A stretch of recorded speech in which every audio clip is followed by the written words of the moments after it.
good morning po sa inyo lahat. For today's video natin, nagluto ako ng puro pagulong. Medyo matagal-tagal na rin ako guys, hindi nakapagluto nito. Siguro almost 3 months hindi tayo nagluto ng ating paboritong gulay guys.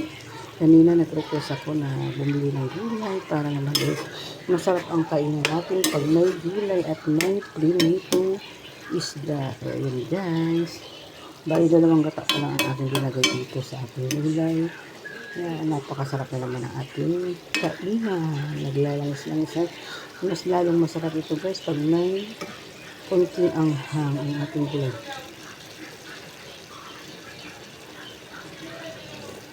Sarap. Napakasarap.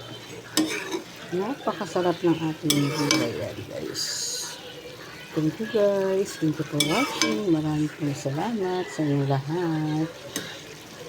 God bless you po mga guys.